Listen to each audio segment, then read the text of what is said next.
The time is now turning to 5:52 on this Wednesday morning, and here's what you need to know before you go. A bill that would require life in prison for child traffickers passed the Judiciary Committee on Monday. It will be headed to the floor of the Wisconsin Assembly for a vote this week. The committee's chairman says 30 to 50 people are convicted of child trafficking every year in Wisconsin. And this new bill would change the charge from a Class C felony to a Class A felony if they've trafficked more than 3 children.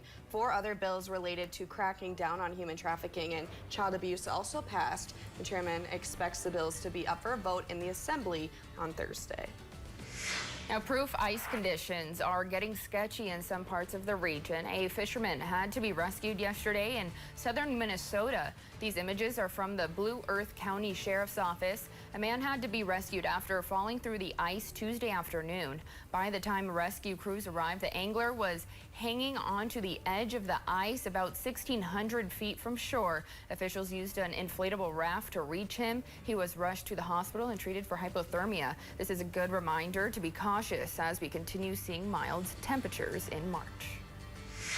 Community members voiced their concerns on Tuesday about 2 intersections near Lowell Elementary School with a history of crashes. Engineers with St. Louis County Public Works are conducting studies on Rice Lake Road at Barnes Road and West Arrowhead Road at Madison Avenue. Last night, they hosted a public meeting to share possible options and to hear from people who often travel on them. Some of the potential options include a 4-way stop or a roundabout at both locations. The school district tested a pilot program for student pickup and drop-off, but backups still occurred onto Rice Lake Road. The county says having stakeholder input from the district, school families and staff, businesses and residents is necessary for requesting funds.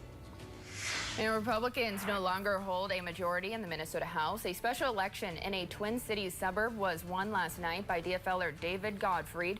It's a result that both parties anticipated. It means the Minnesota House is once again in a 67-67 tie, ending a short-lived GOP majority and forcing the parties to work together.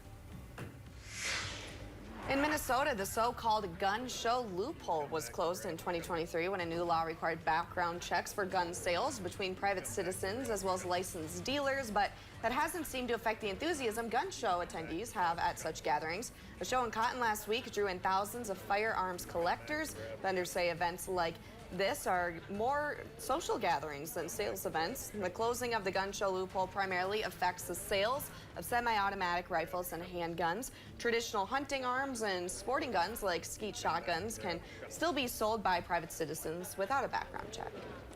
Now, Visit Duluth is another step closer to being back at the helm of the city's marketing efforts. During Monday's meeting, councilors approved a 5-year contract with the local organization. Under a $650,000 agreement, Visit Duluth is now in charge of oversight for the city's tourism marketing contracts. That includes for the $3.2 million contract the city approved with an Arizona-based marketing firm, Madden Media.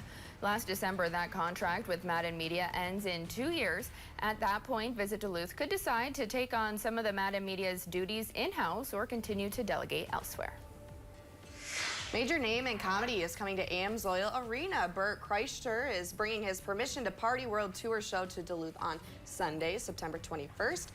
Tickets go on sale at 10 a.m. this Friday, and Kreischer had the 6th highest grossing comedy tour worldwide. He already has 3 Netflix specials out, and the 4th, called Lucky, is set to debut on that streaming platform later this week.